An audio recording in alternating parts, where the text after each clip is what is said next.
জান্নাতীরা যখন জান্নাতে ঢুকবে আল্লাহ তাআলা প্রশ্ন করবেন, ও জান্নাতীরা, এই কোরআনে যত নাজ নেয়ামতের বর্ণনা দিয়েছিলাম তার সবগুলো কি তোমরা পাই বুঝে পেয়েছো? জান্নাতীরা বলবে পেয়েছি। হঠাৎ এক জান্নাতি হাত তুলে বলবে, আল্লাহ একটা জিনিস তো পাই নাই। সবাই বলে পাইছি, তুমি পাও নাই। কি পাও নাই? আপনারাই তো পাই নাই। সুবহানাল্লাহ করবেন না? আপনাকেই তো পাই নাই। সব দেখলাম, সব খাইলাম, সব দেখলাম, কিন্তু আপনারা তো দেখলাম না। আল্লাহ তাআলা তখন বিশাল জান্নাতের কনফারেন্স রুমে সবাইকে বসিয়ে আল্লাহর দিদার মানুষকে দেখাবেন। আল্লাহ তাআলা তার গোপন সৌন্দর্যকে সেদিন জান্নাতীদের সামনে প্রকাশ করবেন। আল্লাহর হাবিব বসবেন ওই কনফারেন্স রুমে সবার সামনে। আল্লাহর হাবিবের পেছনে বসবে অন্যান্য নবীরা, তারপরে সোহাদা, সালেহীন, আউলিয়া সবাই বসবে। ওই জান্নাতের কনফারেন্স রুমে আমরাও যেন বসার জায়গায় পাই, আল্লাহ তুমি তৌফিক দিয়ে দিও। আল্লাহ তাআলা অনেকগুলো নূরের পর্দার পেছন থেকে নূরের ছলকানি পাবেন। ওই ছলকানি এক মুহূর্তের জন্য দিবেন। এক মুহূর্ত। কয় মুহূর্ত? 70,000 নূরের পর্দার কথা বলা হয়। এই বর্ণনাটাও দুর্বল। পর্দা আছে কিন্তু কয় হাজার জানে কে? আল্লাহ। ওই পর্দা সরিয়ে আল্লাহ তাআলা সৌন্দর্যের বা নূরের ছলকানির এক আলোক ছোটা জান্নাতীদের সামনে তুলে ধরবেন এক মুহূর্তের জন্য। কয় মুহূর্ত? আলোক ছোটা দিয়েই আবার নাই, আবার সরাই ফেলবেন। ওই এক মুহূর্ত দেখে জান্নাতীরা পাগল হয়ে যাবে, অপলক নেত্রে তাকিয়ে থাকবে। এইভাবে চোখের পলক ফেলবে না, চোখ মেলে তাকিয়ে আছে। কিন্তু সামনে কিন্তু আল্লাহর নূর আর নাই, কারণ ওটা আসছিল কয় মুহূর্তের জন্য? এক মুহূর্ত পরে নাই। কিন্তু কি যে দেখলাম, কত সুন্দর! কোটি কোটি বছর এরকম অপলক নেত্রে জান্নাতীরা তাকিয়ে থাকবে। ইন্নাল্লাহা জামিলুন ইউহিব্বুল জামাল। আল্লাহ নিজে সুন্দর, সৌন্দর্যকে পছন্দ করেন। আল্লাহর চাইতে সুন্দর কিছু হতে পারে? চিল্লায় বলতে পারে? পৃথিবী সুন্দর, মানুষ সুন্দর, আসমান সুন্দর, জমিন সুন্দর, সুন্দরে সুন্দরে পাল্লা।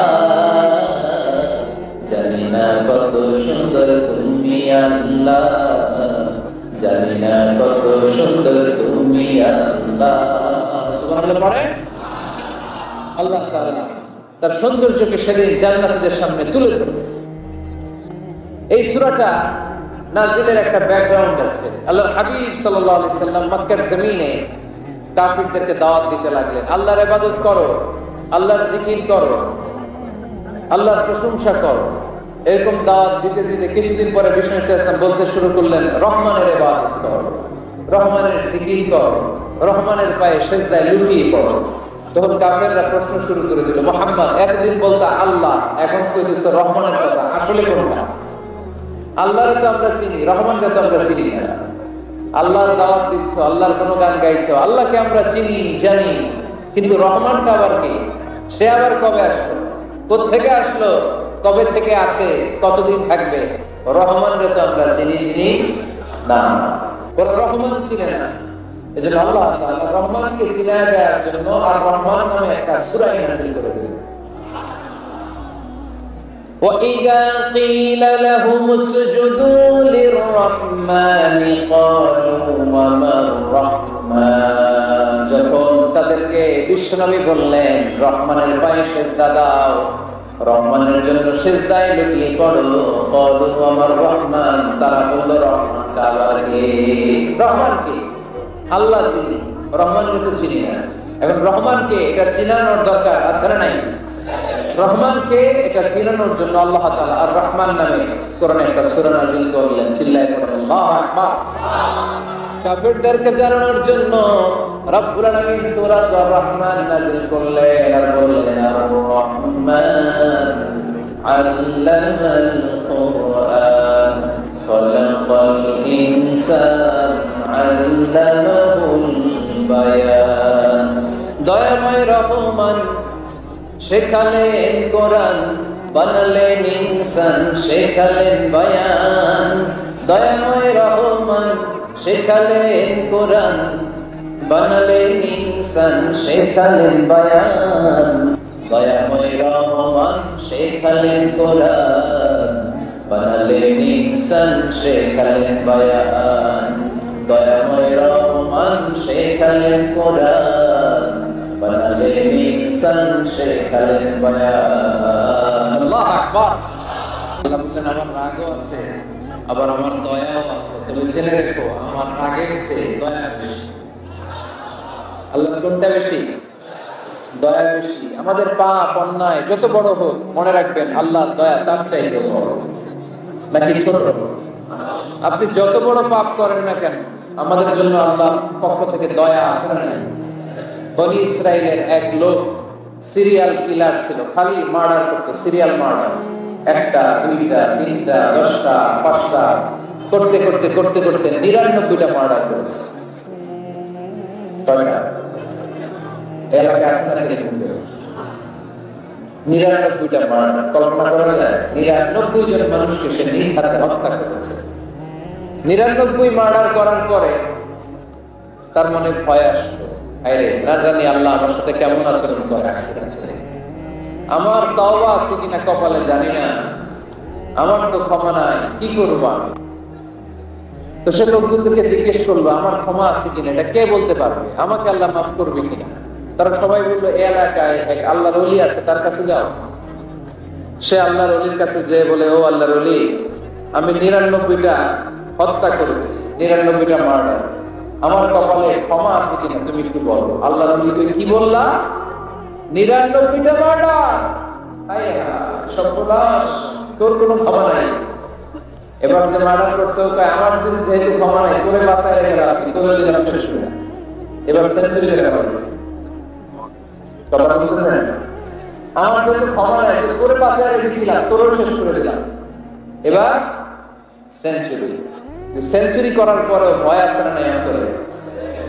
অন্তরে তো আল্লাহর ভয়। কই যাবে? খুঁজতে লাগলো কে সমাধান দিতে পারবে। একজন বললো ওই এলাকায় একজন বড় আলেম আছে, ওই আলেমের কাছে যা। সে আলেমের কাছে যে বলে, আলেম, আমি 99টা হত্যা করেছি, এখন আমার বড্ড ভয় হয়, আল্লাহ আমারে মাফ করবে কিনা, তুমি একটু আমারে বলো। আলেম বলে, তোমার গুনাহ যত বড়ই হোক আমার আল্লাহর দয়া তার চাইতে বড়। তুমি কি পাপ করেছো, কি অন্যায় করেছো? তুমি জানো না আমার রব কত মেহেরবান, তিনি কত দয়ালু, তিনি ভালোবাসার আধার, তিনি করুণার আধার।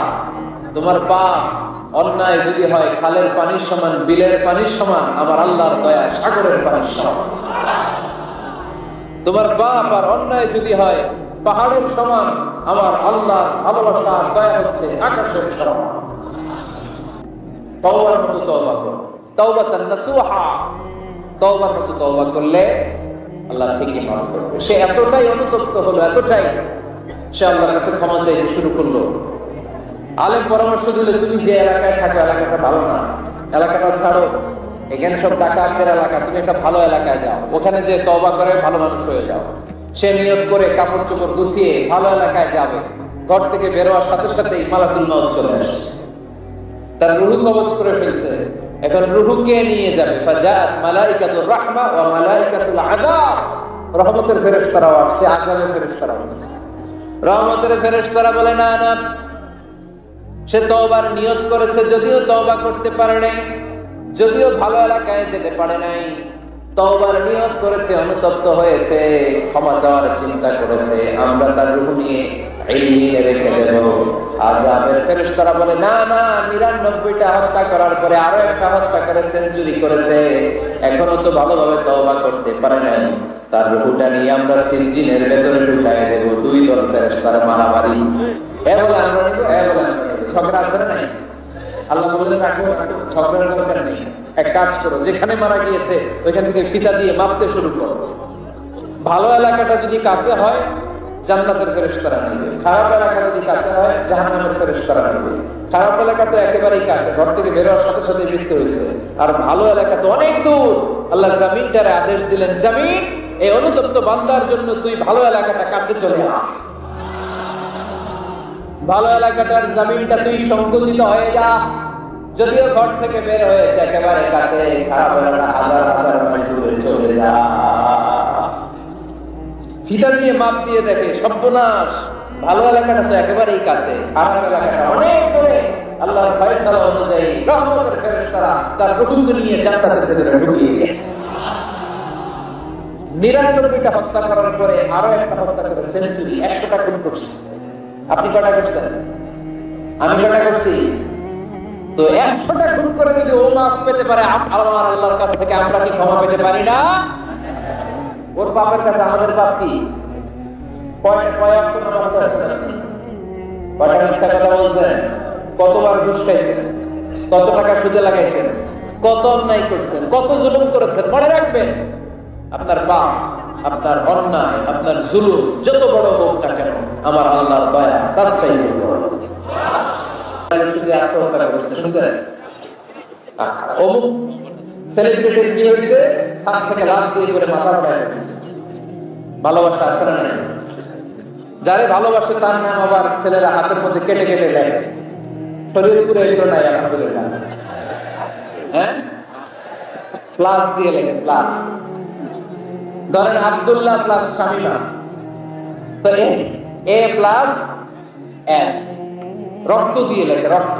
আমি অবাক করি, নিডেল, সুই, সুই দিয়ে কেটে কেটে লেগে আব্দুল্লাহ এ প্লাস শামিমার এস। কি ভালোবাসা! ১ ভাগ ভালোবাসার ছিটে ফোটা সবাই মিলে পাইছে। এটা খেলা যদি এরকম হয়, তাহলে যদি ৯৯ ভাগ ভালোবাসা রেখে দিয়েছে, তার ভালোবাসা বেশি না কম? দেখেন, ছোট্ট বাচ্চাটা রাতে খেতে চায়, মা যদি বলে খাও, বলে না, খাবো না। আব্বু অফিস থেকে আসুক, আব্বুর কোলে বসে বসে আব্বু আর আমি একসাথে খাবো। এই ছোট্ট বাচ্চাটা কিছু বোঝে না, কিন্তু তারপরও তার বাবার জন্য ভালোবাসা তার হৃদয়ে ঢুকাই দিয়েছে কে? আপনাদের এলাকায় মুরগি পালেন না আপনারা? মুরগি যখন বাচ্চা নিয়ে হাঁটে, দেখবেন মুরগি ছানা ধরা যায় না। ধরতে গেলে মা মুরগিটা কি করে? কামড় দিতে আসে। এই ছোট্ট বাচ্চাগুলোর জন্য মা মুরগিটার হৃদয়ের ভিতরে ভালোবাসা ঢুকাই দিল কে? আমি পত্রিকাতে এমনও দেখেছি, বন্যায় এক মা পানি খেতে খেতে খেতে খেতে খেতে খেতে মরে গিয়েছে, কিন্তু শিশুটাকে একটা বালতির মধ্যে চাপিয়ে মাথায় তুলে ধরে রেখেছে। মা পানি খেতে খেতে নিজের জীবনকে বিলিয়ে দিয়েছে, কিন্তু বাচ্চাটা মরেনি। বাচ্চার জন্য কি ভালোবাসা! এই ছোট্ট বাচ্চার জন্য মায়ের হৃদয়ে জান স্যাক্রিফাইসের মতো ভালোবাসা ঢুকাই দিল কে? কিছুদিন পরে আবার আসতেছে বিশ্ব ভালোবাসা দিবস। তখন দেখা যাবে ভালোবাসা কারে কয়। মাথার উপরে কোন ফুল বাগান খুঁজে পাওয়া যাবে না, ফুল, ঠিক না? এই শরীয়তপুর এলাকায় নিশ্চয়ই আপনারা শরীয়ত লঙ্ঘন না করে ইসলামকে প্র্যাকটিস করেন, নাকি এখানে বিশ্ব ভালোবাসা আছে? হ্যাঁ, আছে।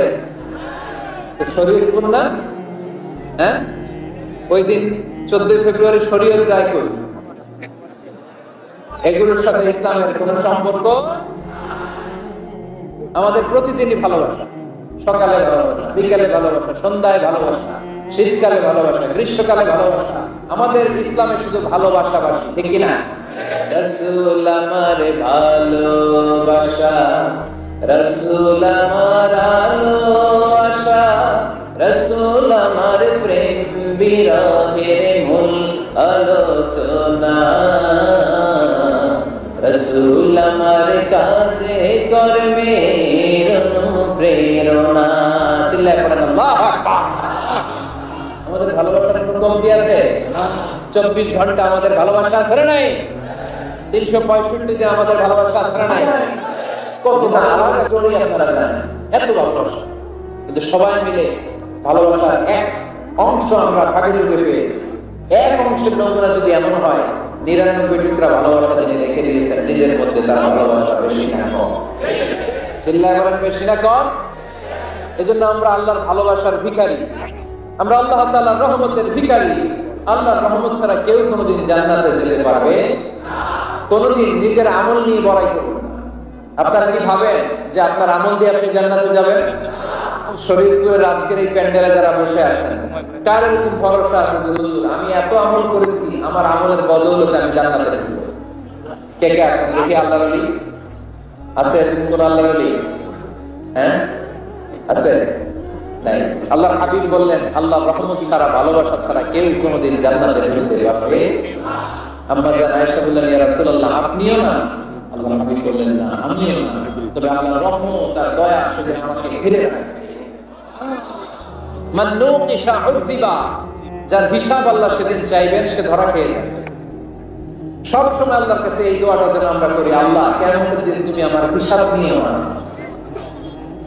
আল্লাহ তুমি আমার বিচার বসিও না, আল্লাহ তুমি দয়া করে আমারে মাফ করে দিও। আল্লাহ যার বিচার করবেন ও জাহান্নামে যাবে, আর যার বিচার করবেন না সে জান্নাতে যাবে। আল্লাহ যদি বিচার করে আর পাই টু পাই হিসাব নেয়, নামাজ পড়লি না কেন, রোজা রাখলি না কেন, মিথ্যা বললি কেন, খাদ্যে ভেজাল দিলি কেন, মাছে ফরমালিন দিলি কেন, যৌতুক খাইলি কেন, ঘুষ খাইলি কেন, উল্টাপাল্টা করলি কেন, জিনা করলি কেন, একটার পর একটা প্রশ্ন বানে যদি সেই ভয়ঙ্কর দিনে আল্লাহ আমাদেরকে জর্জরিত করে, আমাদের কোনো উত্তর আছে? সেদিন আমাদের বাঁচার কোনো উপায় আছে? তাই আমরা সবাই আল্লাহর কাছে দোয়া করবো, আল্লাহ কোনো বিচার টিচার মানি না, কোনো বিচার করতে পারবো না, দয়া করবা। কথা বলেন, কি করবে? এবার আওয়াজ করে বলেন, বিচার চান না দয়া চান?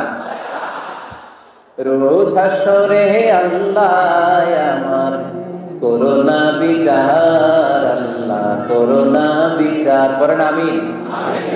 রোজ হাসরে আল্লাহ আমার করোনা বিচার, আল্লাহ করোনা বিচার, বিচার চাহি না তব দয়া চাহে এ গুনাহগার, আল্লাহ করোনা বিচার, পড়েন আমিন। তিনি যদি দয়া করেন তবেই আমরা জান্নাতে যেতে পারবো, ঠিক কি না? এজন্য আল্লাহ বললেন, আর রহমানু আল্লামাল কুরআন খালাকাল ইনসান আল্লামাহুল বায়ান। আমি হলাম রহমান। কাফেররা বলে রহমানকে জানি না, রহমানকে চিনি না।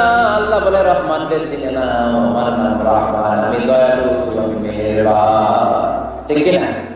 এজন্য প্রতিদিন সূরা ফাতিহায় দ্বিতীয় আয়াতটা আমরা কি পড়ি? আর রহমান আর রহিম, ঠিক কি না? তিনি দয়ার সাগর, তিনি মায়ার সাগর। আমরা বললাম, আল্লাহ ঠিক আছে, আমরা বুঝেছি আপনি দয়ার সাগর, আর আপনি কি করেন? দ্বিতীয় আল্লাহ বললেন, আল্লামাল কোরআন, আমি কোরআন শিক্ষা দেই। শুধু দয়ার সাগর হয়ে আমি আল্লাহ বসে থাকি না, তোমাদের হেদায়েতের জন্য আমি কোরআন নাযিল করে দিয়েছি। আল্লাহর কোরআন, আমি কোরআন শিক্ষা দেই। আমাদেরকে কোরআন শিখিয়েছে কে? বিশ্বনবীকে কোরআন শিখিয়েছে কে? আল্লাহ। এজন্য দুনিয়াতেও যারা কোরআন শিখায় তাদের মর্যাদা বাড়ায় দেয় কে? বাংলার জমিনে যারা কোরআন শরীফ শিখায় এদের মর্যাদা সবচেয়ে কম, এদের বেতন সবচেয়ে কম, এরা সমাজে সবচেয়ে বেশি অবহেলিত, ঠিক কি না? আল্লাহর কাছে এরা সবচেয়ে বেশি সম্মানিত। আল্লাহর হাবিব বললেন, খায়রুকুম মান তাআল্লামাল কুরআন ওয়া আল্লামাহু। তোমাদের মধ্যে আল্লাহ তাআলার কাছে সবচেয়ে প্রিয় শ্রেষ্ঠ ওই মানুষটা যে নিজে কোরআন পড়ে আবার অন্যরে পড়ায়। কিয়ামতের বাজারে ঠিকই সম্মানিত, দুনিয়ায় আমরা শুনলাম না। এজন্য কোরআন শিক্ষার আসর জন্য আমরা গড়ে তুলি।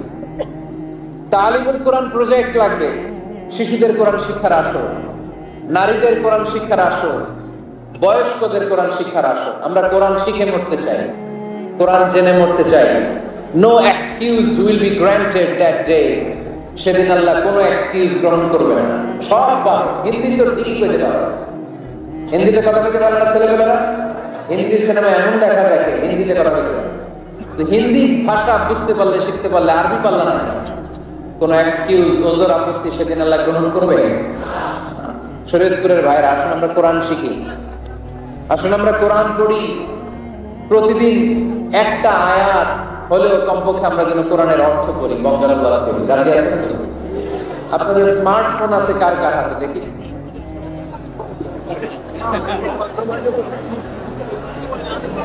আপনারা কি এখন স্মার্ট? আপনি তোমরা কি স্মার্ট? হ্যাঁ, ঠিক আছে, হাত নামা, হাত নামা। তো এই যে স্মার্ট, স্মার্টফোন আসছে স্মার্ট বানাইতে। যেই ফোনের মধ্যে কোরআন নাই সে আনস্মার্ট, ঠিক না? যার মোবাইলের ভিতরে কোরআনের অ্যাপস আছে, ডাউনলোড করে অ্যাপস রেখেছে, সেই হচ্ছে আসল smart. He is the real hero, he is the real smart. এজন্য মোবাইলের অ্যাপসের ভেতরে কোরআন ঢুকাইতে হবে। শরীয়তপুরের ছেলেরা খুব সহজ, অ্যান্ড্রয়েড সাইট ইউজ করলে প্লে স্টোরে যাও, যে তুমি বাংলা কোরআন লিখে চলে আসবে। আইফোন যদি ইউজ করো অ্যাপ স্টোরে যাও, ওখানে যে বাংলা কোরআন লিখে চলে আসবে। সহজ। এত সহজ হওয়ার পরেও আল্লাহ কি বললেন আমরা যদি না শিখি, না জানি, আল্লাহ কি ক্ষমা করবে? যা বলার সব আল্লাহ বলে দিয়েছে এই কোরআন। এই কোরআনের শুরু হয়েছে বিসমিল্লাহির রহমানির রহিম দিয়ে, মানে বা দিয়ে। কি দিয়ে? চিল্লায় বলেন না, কি দিয়ে? বা। আর এই কোরআন শেষ হয়েছে সূরাতুন নাস দিয়ে, যে সূরার শেষ আয়াত হচ্ছে মিনাল জিন্নাতি ওয়ান নাস। বা সিন মিনালে কি হয়? বাস। এবারে বাসের যেটা শরীর সরল হবে, ওই বাস। এই বাস মানে যথেষ্ট, এই বাস মানে সাফিসিয়েন্ট, কাফি। আল্লাহ বুঝালেন এই 30 পারায় 114টা সূরায় আমি যা দিয়েছি এটাই বাস, যথেষ্ট। নতুন করে আর কিছু লাগবে না। চিল্লায় বলেন ঠিক কি না? এজন্য মোবাইলে কোরআনের অ্যাপস ঢুকাবেন। কে কে ঢুকাবেন আজকে থেকে দেখি? আমারে দেখানোর জন্য হাত তুলছেন? দেখাতে হবে একজন, তিনি কে? আল্লাহ দেখেন, আল্লাহ ফেরেশতারা দেখেন। এখন কই মাসা আল্লাহ ফেরেশতার কথা কইছেন, ভয় করছে। ঢুকাবেন ঢুকাবেন। এদিকে হাত তুলে না কেন?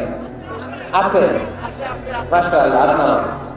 আল্লাহ তুমি সব ভাইদেরকে কবুল করো। আমরা যেন মোবাইলে হিন্দি সিরিয়াল না দেখি, আমরা যেন ড্যান্স না দেখি, উলঙ্গ নৃত্য যেন না দেখি। আমরা যেন মোবাইলে কোরআন পড়ি। আমরা কান দিয়ে যা শুনবো তাতে যেন সওয়াব হয়। আমরা চোখ দিয়ে যা দেখবো তাতে যেন সওয়াব হয়। ঠিক কিনা?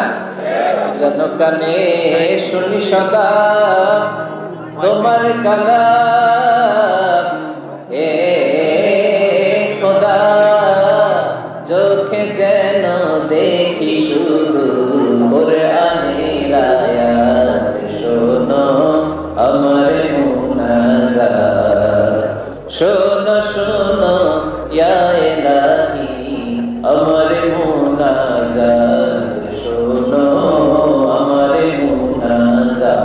পড়েন আমিন।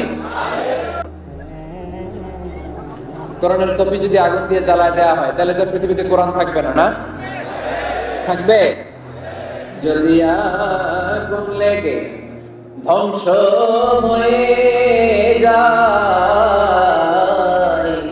ধ্বংস হয়ে যায়, যদি আগুন লেগে যায় পুড়ে যায় পৃথিবীর সব বইয়ের দোকান, বিশ্ব থেকে হারাবে না পবিত্র কোরআন, বিশ্ব থেকে হারাবে না পবিত্র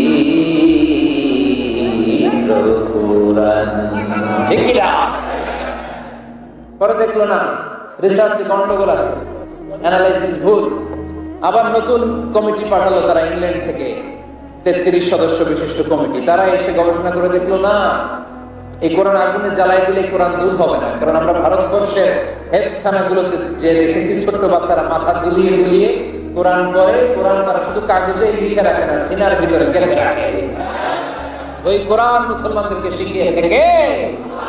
সে আল্লাহ বললেন আর রহমান আল্লামাল কোরআন খালাকাল ইনসান আল্লামাহুল বায়ান। আল্লাহ বললেন আমি মেহেরবান, আমি কোরআন শিখিয়েছি। আমরা বললাম আল্লাহ আর আপনি কি করেন? আল্লাহ বলেন খালাকাল ইনসান, আমি মানুষ বানিয়েছি। সুবহানাল্লাহ। আমাদেরকে তৈরি করেছে কে? জোরে বলতে হবে কে? মানব সৃষ্টির 3টা পদ্ধতি কোরআনে পাওয়া যায়। পদ্ধতি নাম্বার 1, বাবাও নাই মাও নাই। এই পদ্ধতিতে আল্লাহ কাকে বানিয়েছে বলেন? আদম আর হাওয়া আলাইহিস সালাম। এদের মা ছিল। 2 নম্বর পদ্ধতি হচ্ছে মা আছে কিন্তু বাবা নাই। এই পদ্ধতিতে আল্লাহ কাকে বানালেন? কিনা? ঈসা আলাইহিস সালাম। 3 নম্বর পদ্ধতি হচ্ছে মাও আছে বাবাও আছে। এই পদ্ধতিতে আল্লাহ কাদেরকে বানিয়েছেন? আমাদেরকে বানিয়েছেন। তাহলে পদ্ধতি কয়টা? 3টা। আদম আলাইহিস সালামকে বানানোর পদ্ধতি 3টা। প্রথমে আল্লাহ 3 লাসে এঁটেল মাটি নিলেন, তারপর নিলেন হামাইন মাসনুন কাদা মাটি, তারপরে এটারে বানালেন ঠনঠনে শুকনো মাটি। সাইয়েদনা আদম আলাইহিস সালামের অবয়ব তৈরি করলেন 60 হাত লম্বা করে। সাইয়েদনা আদম আলাইহিস সালামকে যখন আল্লাহ বানিয়েছেন কয় হাত লম্বা? সহিহ বুখারীর বর্ণনা, লাম্মা খালাকাল্লাহু আদামা ওয়া কানা তুলুহু 60 যিরাআন। আল্লাহ তাআলা যখন আদম আলাইহিস সালামকে বানালেন 60 হাত বা 60 গজ লম্বা করে বানালেন। আপনারাও যারা জান্নাতে যাবেন 60 হাত লম্বা হয়ে জান্নাতে যাবেন। মায়ের জরায়ুর দেয়ালের মধ্যে লিখতেছিলাম নুতফা, আলাকা, মুদগা, sperm drop, blood clot and the little flash. ছোট্ট নাপাক পানি ছিলাম, ওইটারে আল্লাহ বড় করতে আরম্ভ করলেন। বড় করতে করতে রক্তপিণ্ড বানালেন। রক্তপিণ্ড থেকে আল্লাহ গোশতপিণ্ড বানালেন। আমরা প্রত্যেকে এরকম একটা গোশতের টুকরা ছিলাম। এটার ভিতরে আল্লাহ কঙ্কাল ঢুকালেন, আমার স্কেলিটন, আমার কঙ্কালটা, আমার অবয়বটা ঢুকালেন। তারপরে আবার গোশত দিয়ে প্যাকেট করলেন, তার উপরে আবার চামড়ার প্যাকেট পড়ায় দিলেন। পড়েন সুবহানাল্লাহ। এরপরে 9 মাস পরে এই পৃথিবীর বুকে স্মুথলি আমাকে আসার সুযোগ দিলেন কে? আল্লাহ। একথাই আল্লাহ সূরা আল মুমিনুনে বললেন, ওয়ালাকাদ খালাকনাল ইনসানা মিন সুলালাতিন মিন তিন সুম্মা জাআলনাহু নুতফাতান ফি قرارٍ مكين ثم خلقنا النطفة علقة فخلقنا العلقة مضغة فخلقنا المضغة عظاما فكسونا العظام لحما ثم أنشأناه خلقا آخر فتبارك الله أحسن الخالقين.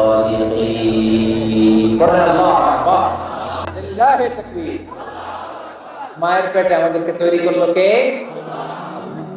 10 মাস আমাদেরকে খাবার দিল কে? অক্সিজেন দিল কে? দেখেন দুনিয়ার কেউ কিন্তু আমার খোঁজ নিতে পারে না, ভিতরে যে পারছে ওই গোপন জায়গায় একজন আমার রিজিক দিতে। তিনি কে? নাভির সাথে আমার মায়ের জরায়ুর একটা কানেকশন ছিল। ওই একটা লাইন দিয়ে আমাদের সবাইকে আল্লাহ খাবারের ব্যবস্থা করেছে, পানির ব্যবস্থা করেছে, বাতাসের ব্যবস্থা করেছে। দুনিয়ায় আসার সাথে সাথে দুনিয়ার মানুষরা ওই খাবারের লাইনটা কেটে দেয়, ঠিক কি না? শরীয়ত করে বুঝে রেখে দেয়। কি করে? এটা দেখবেন সিজার করার পরে বাচ্চাদেরকে বের করে কেচি দিয়ে যারা সিজার করে ডাক্তাররা কি করে? কেটে দেয়। বাচ্চার পা ধরে মাথাটা নিচু করে নিতম্বের মধ্যে থাপ্পড় মারে দেয়, তারপরে বাচ্চা ওয়া ওয়া করে কেটে দেয়, ঠিক কি না? আমরা আমাদের কানে শুনি ওয়া ওয়া, আসলে সে আল্লাহর কাছে কেঁদে কেঁদে ফরিয়াদ জানায়, বলে আল্লাহ 9 মাস 10 মাস মায়ের পেটের ভেতরে ছিলাম, কেউ তো খোঁজ খবর নিল না। তুমি তো আমার এই নাভির সাথে মায়ের জরায়ুর একটা লাইন দিয়ে ওই এক লাইনে খাবার, এক লাইনে পানি, এক লাইনে বাতাস ঢুকিয়েছো। 9টা মাস এই খাবারের লাইন আমার ঠিকঠাক ছিল, আমার টেনশন ছিল না। দুনিয়ার বুকে আসার সাথে সাথে এদের সাথে আমার কি শত্রুতা আমি জানি না, আসার সাথে সাথে আমার খাবারের লাইনটা কেটে দিয়েছে। আল্লাহ একটা নতুন খাবারের লাইন ছিল, মানুষগুলো কেটে দিল। আমি এখন কি খাবো? আমি এখন যাবো কই? আল্লাহ বলে কাঁদিস না, 8 মাস যেমনি খাওয়াইছি এখনো খাওয়ানো। সুবহানাল্লাহ। খাবারের একটা লাইন ছিল, কেটে দিয়েছে। ওই একটার বিপরীতে তোর মায়ের বুকের ভেতরে এখন খাবারের 2টা লাইনের ব্যবস্থা করে দিয়েছে। খালাকাল ইনসান, তিনি মানুষ বানিয়েছেন, মানুষের যা দরকার তার ব্যবস্থাও করে দিয়েছেন। চিল্লায়ে বলেন ঠিক কি না?